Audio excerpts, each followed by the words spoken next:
बीड जिल्ह्यामध्ये नगर परिषदेच्या निवडणुका होऊ घातल्या असून जिल्ह्यामध्ये 6 ठिकाणी नगर परिषदेच्या निवडणुका होतात। त्यातले महत्त्वाचे नगर परिषद म्हणजे बीड, परळी आणि माजलगाव। कारण क्षीरसागरांचा बालेकिल्ला म्हणून बीडच्या नगर परिषदेकडे पाहिलं जातं। कारण कायम वर्चस्व जे आहे ते क्षीरसागरांनी या मतदारसंघामध्ये आणि नगर परिषदेमध्ये राखलेलं आहे। मात्र संपूर्ण विषयावरती चर्चा करण्यासाठी त्याचबरोबर ज्यांनी या ठिकाणी नगर परिषदेमध्ये सभापती म्हणून कारभार पाहिला आहे, या निवडणुकीमध्ये सक्रिय आहेत, अजित पवारांच्या राष्ट्रवादीकडनं पुन्हा एकदा निवडणूक लढतात। प्रभाग क्रमांक 3 मधून ते अमर नाईकवाडे माझ्यासोबत आहेत। तुमचं मनपूर्वक स्वागत। निवडणुकीच्या रणांगणामध्ये उतरलेला आहात, तुमची पहिली प्रतिक्रिया काय? कारण 9 वर्षानंतर पहिल्यांदाच निवडणुका होत आहेत। हो, मधल्या 4 वर्षाच्या काळामध्ये प्रशासक असल्यामुळं एकूण 9 वर्षाच्या काळानं दीर्घ काळानंतर निवडणुका होत आहेत। आणि ज्या पद्धतीनं 2016च्या निवडणुका झाल्या, बऱ्याच अंशी त्याच पद्धतीनं तोच पॅटर्न दिसतोय। त्यावेळेसही 3 पॅनल होते, यावेळेसही 3 पॅनल आहेत। आणि त्या पद्धतीनं मी माझ्या प्रभागापुरतं जर सांगायचं झालं तर या प्रभागामध्ये मी गेल्या वेळेस ज्या पद्धतीने निवडणूक लढलो, अगदी त्याच पद्धतीचं वातावरण आहे। आणि गेल्या वेळी नागरिकांनी मला जिल्ह्यामधून 1 नंबरच्या लीडनं या प्रभागातून निवडून पाठवलं होतं नगर परिषदेच्या सभागृहामध्ये। अगदी त्याच पद्धतीचं यावेळी सुद्धा लोकांवर माझा विश्वास आहे आणि माझ्या कामाची पावती नक्कीच मला या भागातील जनता दिल्याशिवाय राहणार नाही अशी माझी खात्री आहे। एकंदरीत पाहायला गेलं तर यावेळेची निवडणूक थोडी प्रतिष्ठेची आहे, कारण 4 पॅनल आहेत। एकंदरीत पाहायला गेलं तर 2 राष्ट्रवादी, भाजप आणि MIM चौरंगी लढत पाहायला मिळते। त्यामध्ये काँग्रेस देखील आहे। मात्र यावेळेच्या निवडणुकीमध्ये थोडं आगळं वेगळं आहे, कारण तुम्ही शिलेदार होतात, ज्या की गेल्या निवडणुकीमध्ये तुम्ही निवडून आला होता। तुमची मोड जी आहे तुम्ही कायम ठेवलेली आहे नगरसेवकांची। भाऊ, यावेळेस तुमचं विजन कसं असणार आहे? कारण राज्याचे उपमुख्यमंत्री आणि जिल्ह्याचे पालकमंत्री तुमचे नेते अजित पवार आहेत बीडचे। नक्कीच नामदार अजितदादांच्या नेतृत्वाखाली आम्ही बीड नगर परिषदेमध्ये अतिशय उत्कृष्ट आणि खूप बलाढ्य उमेदवारांचा समावेश असलेला पॅनल उतरवलेला आहे। आणि नक्कीच पालकमंत्री दादा असल्यामुळं नक्कीच 10 हातीचं बळ प्रत्येक उमेदवाराला आलेलं आहे। आणि गेल्या वेळी आम्ही आघाडी करून लढलो होतो, म्हणजे जवळपास अपक्ष होतो। आणि त्यातले बहुतांश उमेदवार आज घड्याळ या चिन्हावर उभा आहेत। म्हणजे लोक सगळे तेच आहेत, पण आज आम्हाला पक्षाचं लेबल आहे, दादासारखं नेतृत्व आहे। आदरणीय मुंडे साहेब असतील, भैया साहेब असतील, आमचे जिल्हाध्यक्ष राजेश्वराबा असतील, आणि त्यातली त्यात निरीक्षक म्हणून जी उत्तम प्रकारे भूमिका निभावली आहे संजय भाऊ दौंड यांनी, त्यांच्या ह्या सगळ्यांच्या मार्गदर्शनाखाली ही निवडणूक अतिशय व्यवस्थित नियोजनबद्ध रीतीने पूर्ण होईल आणि खूप चांगलं यश राष्ट्रवादी काँग्रेस अजितदादांच्या नेतृत्वाखाली आमच्या पक्षाला मिळेल असा माझा पूर्ण विश्वास आहे। यावेळेच्या निवडणुकीमध्ये थोडी युवकांची फळी दिसते। हो, नक्कीच यावेळेस काय झालंय की नवीन चेहऱ्यांना संधी मिळाली आहे। तेच प्रस्थापित बाजूला सारून आज राष्ट्रवादी काँग्रेसने म्हणजे अजितदादांनी नवीन नेतृत्वाच्या हातामध्ये धुरा दिलेली आहे। आमच्यासारखे, जसं की मी शहरामध्ये काम करतो, शहराध्यक्ष म्हणून काम करतो, आणि यावेळेला ह्या उमेदवारांच्या याद्या वगैरे बनवायचं काम ऐनवेळी बंडाळी झाल्यामुळं आपसुकच सर्व तरुणांच्या हातात आले आणि नव तरुणांना संधी जो अजितदादांनी आदेश दिलेला आहे त्याप्रमाणे, तटकरे साहेबांच्या सूचनेप्रमाणे आम्ही त्या पद्धतीचा पॅनल या निवडणुकीमध्ये उतरवलेला आहे। मला प्रश्न महत्त्वाचा विचारायचा आहे। ज्यावेळेस निवडणुका जाहीर झाल्या त्याच्यानंतर पक्षाच्या मुलाखती झाल्या, त्या मुलाखतीत देखील तुम्ही होते, सगळे तुमचे निरीक्षक होते। ऐन वेळेला योगेश क्षीरसागरांनी तुमच्या पक्षाची साथ सोडली, भाजपमध्ये प्रवेश केला, कुठेतरी अडचणी निर्माण झाल्या तुम्हाला? नाही, अडचणी नाही, हे आता शहरातील जनतेसाठी ऐनवेळी सोडला। नक्कीच आम्हाला सुरुवातीलाच माहित होतं की हे शिस्त आहे, त्यामुळं ज्या पद्धतीनं पक्षाचा कार्यक्रम राबवला गेला, ज्या अधिकृत बैठका म्हणून आम्ही ठासून सांगत होतो, जिल्हा कार्यालयामध्ये जी बैठक झाली तीच अधिकृत आहे। आम्ही कार्यकर्त्यांशी संवाद साधला, इच्छुक उमेदवारांची बैठक घेतली, इच्छुक उमेदवारांचे अर्ज मागवले, जवळपास 150 अर्ज इच्छुक उमेदवारांचे आले 52 जागेंसाठी। आणि त्यानंतर आम्ही त्यांच्या मुलाखती घेतल्यानंतर ही बंडाळी झाली आणि हे आम्हाला अपेक्षित होतं। याचा फायदा असा झाला, तुम्हाला सांगतो मी, एका जागेसाठी 4-4, 5-5 उमेदवारांनी क्लेम केला होता आणि त्यातून आम्हाला उत्कृष्ट द्यायचा होता, निवडून येण्याचा निकष आम्ही लावला तिथं। आणि वेगवेगळ्या प्रभागामधून जो उमेदवार चांगलं कामगिरी करू शकेल, लोकांमध्ये त्याच्याविषयी चांगली भावना असेल, लोकांमध्ये मिसळलेला असेल, लोकांची कामं केलेली असतील, अशा उमेदवाराला प्राधान्य देऊन आम्ही तिथं प्रत्येक वॉर्डमध्ये उमेदवार उतरवण्याचं काम केलेलं आहे। ज्यावेळेस उमेदवार द्यायची वेळ आली त्यावेळेस त्यांच्या नोकरदार असतील किंवा इतर काही लोक असतील ते देखील नाव पुढे केले होते, अशी देखील चर्चा आमच्यापर्यंत आलेली।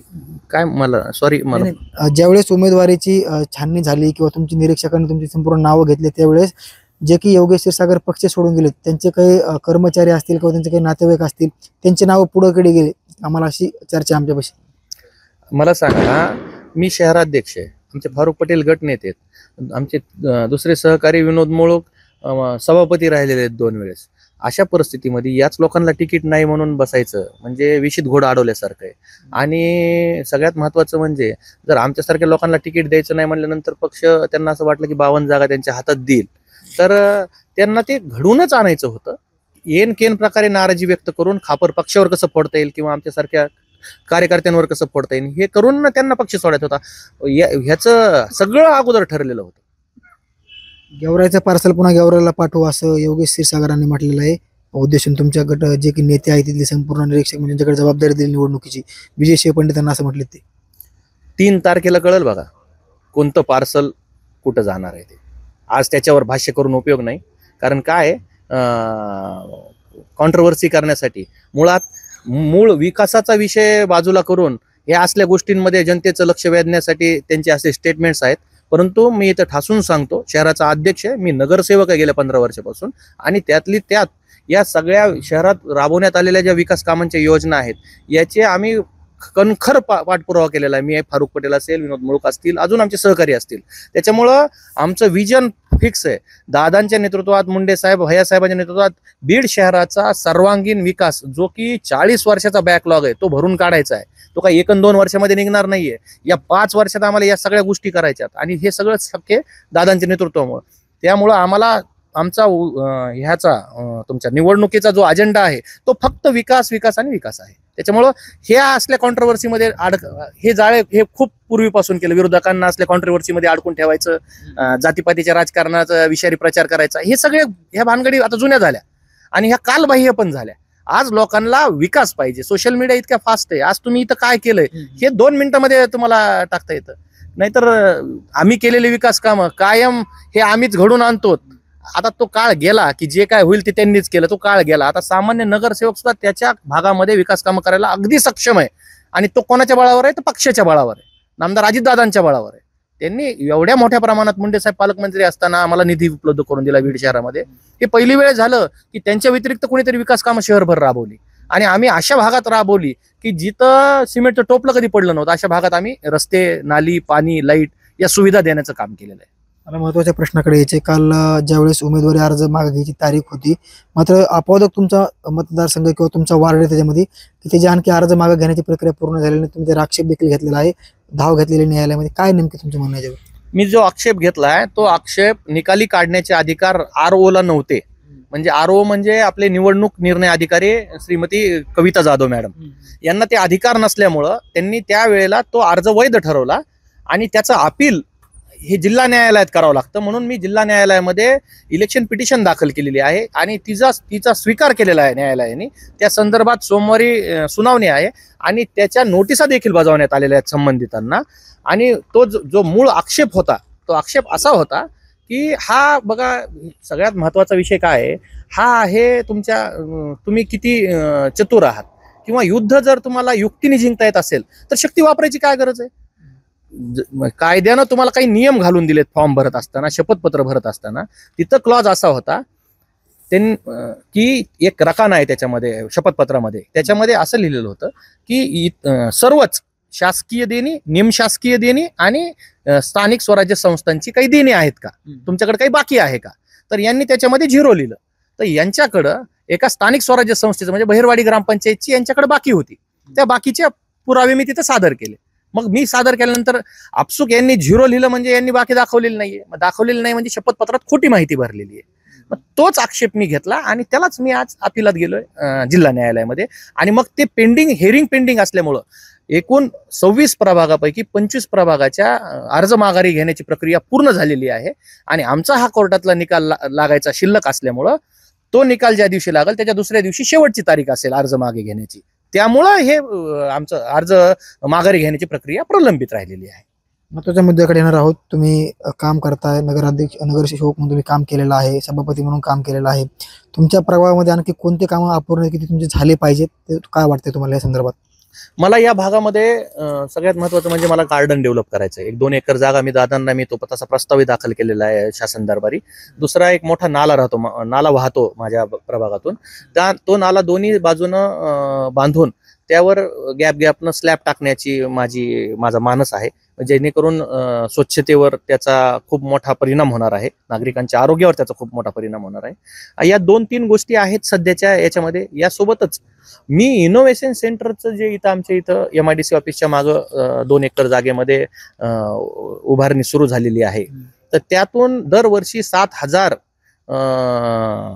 नवउद्योजक तयार होणार आहेत. त्यांचं प्रशिक्षणाचं काम तिथं होणार आहे.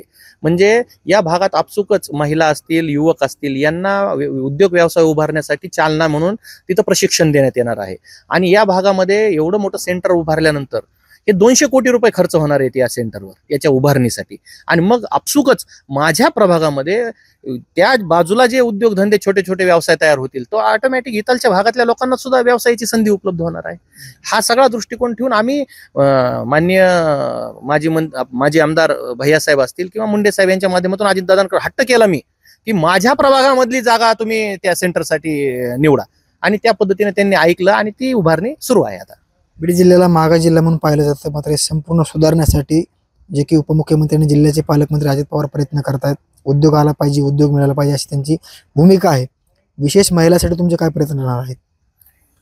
विशेष महिलांसाठी महिला सबलीकरण चालूच आहे आता, लाडकी बहीण योजना. परंतु अशा ह्या सगळ्या गोष्टी करत असताना महिला स्वतःच्या पायावर उभा राहाव्यात, उद्योगधंद्यामध्ये त्या याव्यात, नोकरदार वर्गामध्ये त्या याव्यात, यासाठी विशेष प्रयत्न पक्षाकडून पहिल्यापासून चालूच आहेत. परंतु आज शासन म्हणून दादांच्या माध्यमातून काही नवीन योजना महिला सबलीकरणाच्या दृष्टीनं आम्ही त्या पद्धतीनं आमचा प्रयत्न सुरू आहे, आमचा पाठपुरावा त्या दृष्टीनं सुरू आहे.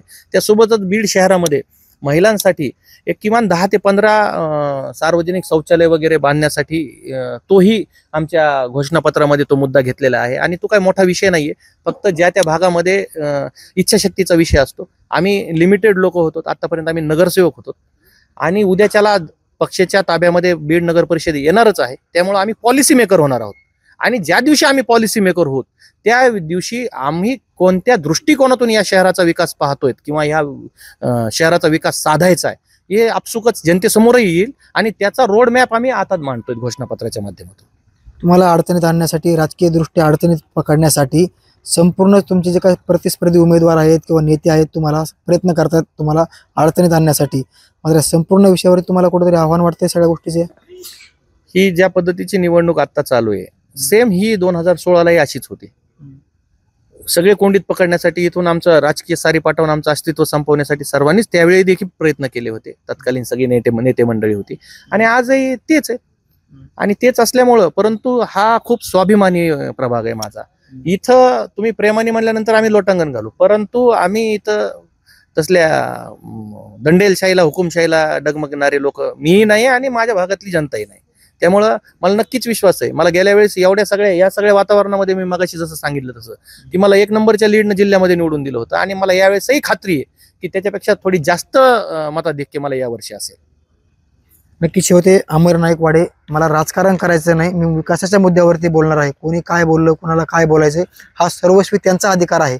मात्र माझ्या वार्डामध्ये मला विकास करायचा आहे. तर महिलांना उद्योग असतील, नवतरुणांना रोजगार असेल, जे की आमच्या पक्षाचे नेते आणि जिल्ह्याचे पालकमंत्री अजित पवार यांच्या नेतृत्वाखाली आम्ही येणाऱ्या काळामध्ये पूर्ण करणार आहोत. आणि मला अडचणीत पकडण्यासाठी याच्या अगोदर देखील मोठे प्रयत्न झाले, मात्र इथला मतदार राजा, इथली जनता सुज्ञ आहे आणि नक्की ते माझ्या विश्वासावर, माझ्यावरती विश्वास ठेवून मला पुन्हा एकदा निवडून देतील असा त्यांनी विश्वास देखील व्यक्त केलेला आहे. नक्कीच बीडची जनता आणखी काय करते आणि बीडमध्ये नेमकी काय समीकरणं घडतात हे देखील पाहणं महत्त्वाचं असणार आहे. कॅमेरामन ऋषिकेश गालपाडेसोबत मी योगेश काशीद, साम TV बीड.